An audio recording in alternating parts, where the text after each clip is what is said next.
नमस्कार दोस्तों, आपका अपना YouTube channel Ravi short GK में आपका स्वागत है। तो आज है 30 अप्रैल और 30 अप्रैल से जितने सारे महत्वपूर्ण करंट अफेयर बना है जो हम आपके बीच लाए हैं। जैसा कि आप लोग जानते हैं कि आज 30 अप्रैल है, तो सिर्फ 30 अप्रैल का करंट अफेयर नहीं रहेगा। इसमें 2021, 2022 जनवरी, फरवरी, मार्च और आज 30 अप्रैल तक रहेगा। तो आप शिद्दत से देखिएगा, क्योंकि वही प्रश्न हम आपके बीच लाते हैं जो परीक्षा में पूछने की संभावना रहता है। तो प्रश्न बताने से पहले आप सभी से क्षमा चाहते हैं, क्योंकि 29 अप्रैल को वीडियो नहीं बना पाए थे, क्योंकि हमें कहीं पढ़ाने जाना था तो टाइम नहीं मिला था बनाने के लिए। सुबह मॉर्निंग में ही निकलना था पढ़ाने के लिए, तो हम आपके बीच नहीं ला पाए थे, उसके लिए हमें माफ़ कीजिएगा। तो चलिए आज का प्रश्न शुरू करते हैं। आज का प्रश्न है, हाल ही में भारत ने किस देश के साथ ट्रांसमिशन इंटरकनेक्शन स्थापित करने का प्रस्ताव रखा है? भारत ने किस देश के साथ ट्रांसमिशन इंटरकनेक्शन स्थापित करने का लक्ष्य रखा है? तो कहाँ रखा है? तो मालदीव। कहाँ में? मालदीव। यानी आपसे पूछ दिया जाए कि हाल ही में भारत ने किस देश के साथ ट्रांसमिशन इंटरकनेक्शन स्थापित करने का प्रस्ताव रखा है, तो कहाँ में रखा है? तो मालदीव में रखा है। कहाँ में? मालदीव। अब आगे देखिए, स्पोर्ट्स आइकन पुरस्कार, यानी कि मालदीव द्वारा स्पोर्ट्स आइकन पुरस्कार मालदीव द्वारा भारत के कौन से खिलाड़ी को दिया गया है? तो सुरेश रैना को दिया गया है। किसको दिया गया है? सुरेश रैना। यानी आपसे पूछ दिया जाए कि स्पोर्ट्स आइकन पुरस्कार किसे दिया गया है? तो सुरेश रैना को। किस देश द्वारा? तो मालदीव द्वारा। किसको द्वारा?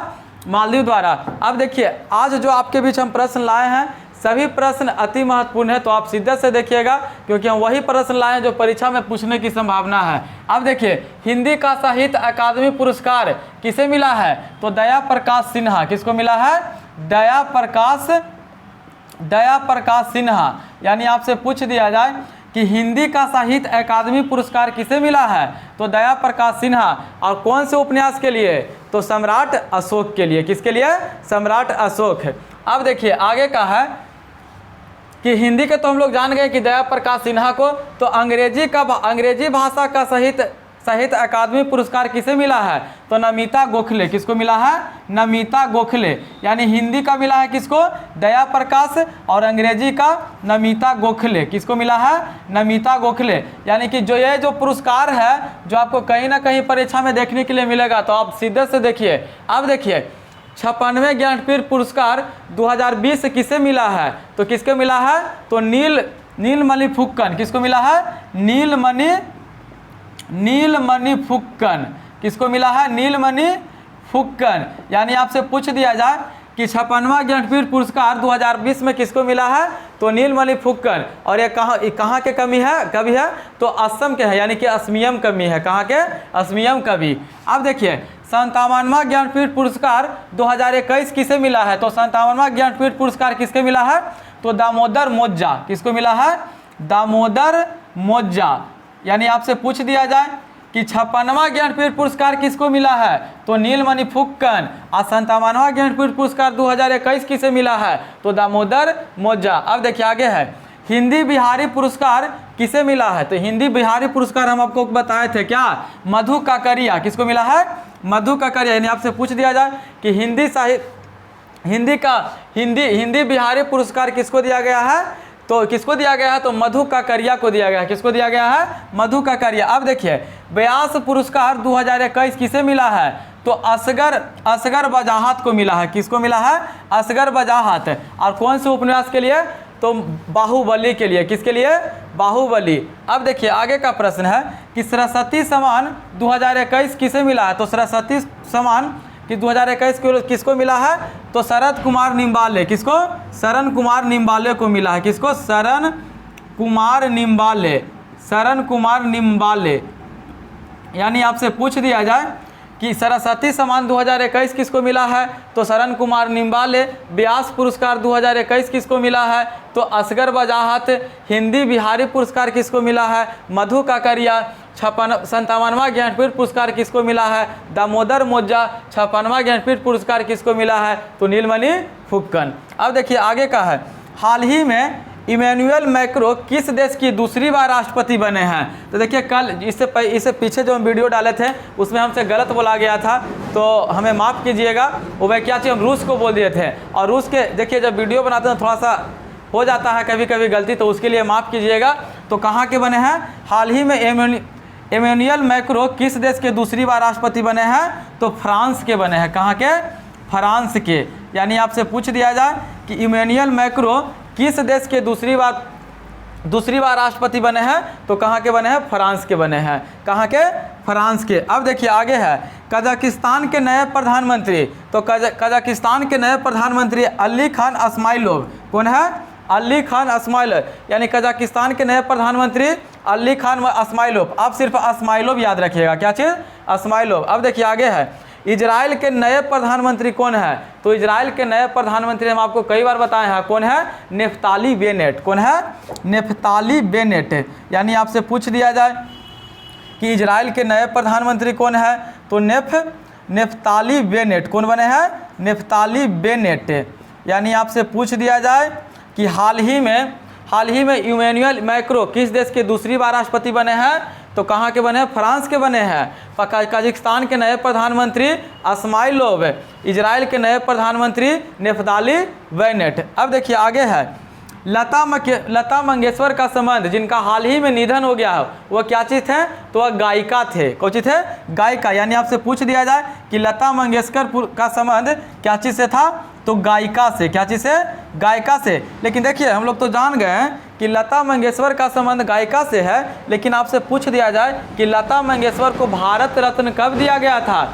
तो लता मंगेशकर को भारत रत्न दिया गया था 2001 में। कब दिया गया था? 2001 में। तो आप कमेंट में बताइएगा कि लता मंगेशकर को पद्म विभूषण पुरस्कार कब दिया गया था? तो ये आपको कमेंट में बताना है, हम आपको कई बार बताए भी है। अब देखिए आगे है शेरनबॉर्न का संबंध क्या चीज़ से है? क्रिकेट से है। इनका हाल ही में निधन हो गया है। और शेरनबॉर्न प्रचलित इतना क्यों है? क्योंकि भारत में जब सर्वप्रथम IPL 2008 में हुआ था तो राजस्थान विजेता था, तो शेरनबॉर्न के कप्तानी में जीता था। किसके कप्तानी में?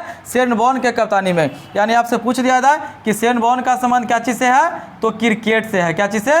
क्रिकेट से। अब देखिए आगे है पंडित बिरजू महाराज का संबंध क्या चीज़ से है? तो कथक से है। क्या चीज़ से है? कथक से। यह कौन से राजघराने के हैं? तो लखनऊ। कौन से राजघराने के? लखनऊ के। यानी 3 आपको याद रखना है। लता मंगेशकर का संबंध गायिका से है, भारत रत्न 2021 ईस्वी में दिया गया था। शेरनबॉर्न का संबंध क्रिकेट से है, भारत में IPL हुआ था, पहला विजेता राजस्थान इनके ही के शेरनबॉर्न के कप्तानी में जीते थे। पंडित बिरजू महाराज का संबंध कथक से है। ये कहाँ के? लखनऊ घराने के हैं। कहाँ के हैं? लखनऊ घराने के हैं। अब देखिए आगे का प्रश्न है हाल ही में किस देश के राष्ट्रपति को जैन ऑफ पुरस्कार दिया गया है? तो कहाँ के? यूक्रेन के। कहाँ के दिए गए हैं? यूक्रेन के। यानी आपसे पूछ दिया जाए कि हाल ही में किस देश के राष्ट्रपति को जैन ऑफ पुरस्कार दिया गया था? कहाँ के? यूक्रेन के दिया गया है। और यूक्रेन के भी राष्ट्रपति कौन है? तो जेलेंस्की है। कौन है? जेलेंस्की। अब देखिए आगे है भारत की पहली महिला मनोचिकित्सक कौन बने हैं? तो भारत की पहली महिला मनोचिकित्सक कौन है? शारदा मेनन। और शारदा मेनन का हाल ही में क्या हो गया है? तो निधन हो गया। अब देखिए आगे है भारत की पहली महिला क्रिकेटर कमेंटेटर कौन है? तो चंद्रा नायडू। कौन बने हैं? चंद्रा नायडू। यानी आपसे पूछ दिया जाए कि भारत की पहली महिला क्रिकेटर कमेंटेटर कौन है? तो चंद्रा नायडू है। कौन है? चंद्रा नायडू। अब देखिए आगे का प्रश्न हाल ही में भारतीय पुरातत्व सर्वेक्षण द्वारा किस राज्य में स्थित असुरगढ़ किले की वस्तु को रेडियो कार्बन डेटिंग की गई है? यानी रेडियो कार्बन की डेटिंग से क्या चीज़? जीवाश्म की आयु ज्ञात किया जाता है। यानी कि कौन से राज्य में अनुमान पता लगाया गया है कि यहाँ के जो रहने वाले हैं वो कितना साल से यहाँ रह रहे हैं, तो उनके लिए क्या हुआ है? Radio carbon dating. कौन से कहाँ में?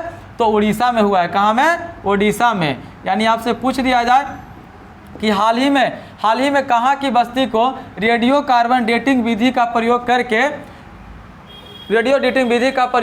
क्या चीज़ उसको मतलब कि आयु के पता ज्ञात किया है कि वहाँ के आदमी कितने दिन से रह रहे हैं, क्योंकि वहाँ के बहुत ही अविकसित हैं। अब देखिए आगे का है हॉकी वर्ल्ड कप 2023 का आयोजन कहाँ में होगा?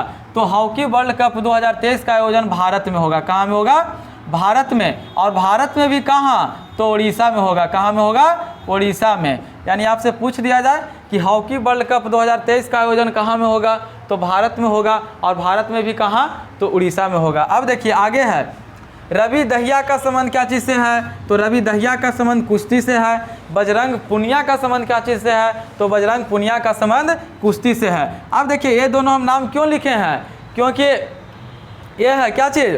मेजर ध्यानचंद खेल रत्न पुरस्कार दिया गया है 12 खिलाड़ियों को, इनमें ये दोनों को भी दिया गया। किनको? रवि दहिया का संबंध और बजरंग पुनिया का संबंध क्या चीज़ से है? तो कुश्ती से है। क्या चीज़ से है? कुश्ती से। यानी आपसे पूछ दिया जाए कि हाल ही में रवि दहिया का संबंध क्या चीज़ से है? तो कुश्ती से है। बजरंग पुनिया का संबंध क्या चीज़ से है? तो कुश्ती से है। सॉरी जीते हैं क्या चीज़ में? टोक्यो ओलंपिक में जीते हैं पदक। कहाँ जीते हैं? टोक्यो ओलंपिक में। यानी कि वो नहीं होगा कि मेजर ध्यानचंद खेल रत्न पुरस्कार दिया गया, नहीं। क्या चीज़? ये टोक्यो ओलंपिक में दोनों पदक जीते हैं कुश्ती के क्षेत्र में। क्या चीज़ में? कुश्ती के क्षेत्र में। अब देखिए आगे है, आगे का प्रश्न बताने से पहले हम बताएंगे कि जो भी हम आपके बीच प्रश्न लाए हैं, जो आपको देखने से पता चलता होगा क्या हम प्रश्न का लेवल क्या रहता है, आपको कैसा लगता है। तो अगर हमारा वीडियो आपको अच्छा लगता है तो हमारे चैनल को शेयर कीजिए, और हमारे वीडियो पर पहली बार हैं तो चैनल को सब्सक्राइब करना न भूलें और अपने दोस्तों के पास शेयर जरूर करें। अब देखिए आगे का देखते हैं। नीति आयोग के वर्तमान अध्यक्ष कौन है? तो सुमन बेरी। कौन है? सुमन बेरी। यानी आपसे पूछ दिया जाए कि नीति आयोग के वर्तमान अध्यक्ष किसे बनाया गया है? तो सुमन बेरी को बनाया गया है। किनके जगह पर? तो राजीव कुमार पर। यानी कि आपको इतना याद होना चाहिए कि नीति आयोग के अध्यक्ष कौन होते हैं? तो प्रधानमंत्री होते हैं। नीति आयोग के उपाध्यक्ष कौन है? तो नीति आयोग के कौन है? नीति आयोग के उपाध्यक्ष कौन बने हैं? तो सुमन बेरी। उपाध्यक्ष कर लीजिएगा इसको। क्या चीज़? नीति आयोग के उपाध्यक्ष कौन बने हैं? सुमन बेरी। और सीईओ कौन है? सीईओ कौन है? तो अमिताभ कांत है। यानी अब देखिए आगे का प्रश्न है, एशियाई चैंपियनशिप में भारत ने कुल कितने पदक जीते हैं? तो 17 पदक जीते हैं। कितना पदक जीते हैं? 17 पदक। अब देखिए इसको याद कैसे रखेंगे कि एशिया चैंपियनशिप में भारत ने कुल 17 पदक जीते हैं, तो इनको याद कैसे रखेंगे? आप जैसे ये जानते हैं कि टोक्यो ओलंपिक ने भारत ने कुल कितने पदक जीते थे? तो 7 पदक जीते थे। और कितना यहाँ कितना है? तो 17 है। तो आप एक हटा दीजिएगा, ताकि क्या एक आप इसको में जोड़ दीजिए तो क्या हो गया? 17 हो गया। पैरा ओलंपिक में कितना? टोक्यो ओलंपिक में कितना है? तो 7 पदक जीते हैं। अब देखिए आगे है, एशियाई चैंपियनशिप में भारत का स्थान कितना है? तो 5वां है। कितना है? 5वां। यानी आपसे पूछ दिया जाए कि एशियाई चैंपियनशिप में भारत ने कुल 17 पदक जीते हैं, तो उसमें कितने स्थान हासिल किए हैं? तो 5वां में किए हैं। इसका आयोजन कहाँ में हुआ था? तो एशिया चैंपियनशिप का आयोजन कहाँ में हुआ था? तो मंगोलिया में हुआ था। कहाँ में? मंगोलिया। यानी आपसे पूछ दिया जाए कि एशियाई चैंपियनशिप में भारत में कुल कितने पदक जीते हैं? तो 17 जीते हैं। आयोजन कहाँ में हुआ था? तो मंगोलिया में हुआ था। भारत का स्थान केमा था? तो 5वां था। अब देखिए आपसे कहेगा कि एशियाई चैंपियनशिप में प्रथम स्थान पर कौन से देश थे? तो प्रथम स्थान पर जापान है। कौन है? जापान। यानी आपसे पूछ दिया जाए कि एशियाई चैंपियनशिप में प्रथम स्थान पर कौन है? तो जापान है। कौन है? जापान। अब देखिए जैसे ही जापान का आपको बात याद आए, मतलब कि नाम आए, तो आपको प्रश्न याद होना चाहिए क्या? कि जापान, भारत में बुलेट ट्रेन चलेगी, जो कि कौन सी देश की सहायता से चलेगा? तो जापान देश की सहायता से चलेगा। अब बुलेट ट्रेन, यानी कि बुलेट ट्रेन का पहला स्टेशन कहाँ में बनाया गया है? तो सूरत में बनाया गया है। और कितने स्टेशन का निर्माण किया जाएगा? तो 12। अब देखिए एक है कि जापान के प्रधानमंत्री कौन है? तो जापान के प्रधानमंत्री कौन है? वर्तमान में फूमियो किशिदो। अब देखिए आगे का प्रश्न है, कुछ महत्वपूर्ण जीआई टैग। हाथी मिर्च का जीआई टैग मिला है, जो कहाँ का है हाथी मिर्च? तो मणिपुर का हाथी मिर्च का जीआई टैग मिला है। जोडीमा वाइन कहाँ का है? तो जोडीमा वाइन असम का जीआई टैग मिला है। फिर देखिए सोजत की मेहंदी का जीआई टैग मिला है। और सोजत की मेहंदी कहाँ के है? तो राजस्थान के है। कहाँ के है? राजस्थान के। अब देखिए आगे है, सफ़ेद प्याज कहाँ का जीआई टैग मिला है? तो महाराष्ट्र का मिला है। कहाँ का मिला है? महाराष्ट्र का। वाडा कोलम चावल का जीआई टैग मिला है, वह कहाँ का मिला है? तो ये भी महाराष्ट्र का मिला है। कहाँ का मिला है? महाराष्ट्र का मिला है। एक देखिए मिथिला मखाना का जीआई टैग मिला है, वह कहाँ के है? मिथिला मखाना तो बिहार का। कहाँ का? बिहार का। यानी इतना आपको याद रखना, कुछ महत्वपूर्ण जीआई टैग जो परीक्षा में पूछने का संभावना वही हम लाए हैं। जैसे देखिए हाथी मिर्च का जीआई टैग मिला हुआ कहाँ के, मणिपुर का। जोडीमा वाइन का जीआई टैग मिला हुआ कहाँ के है, असम का है। जोडीमा वाइन का कहाँ का मिला, असम का। सोजत की मेहंदी का जीआई टैग मिला है कहाँ का है, राजस्थान का है। सफ़ेद प्याज का टैग है कहाँ का, महाराष्ट्र का। वाडा कोलम चावल का जीआई टैग वह भी महाराष्ट्र का। मिथिला मखाना का जीआई टैग मिला है वह कहाँ के है, बिहार का।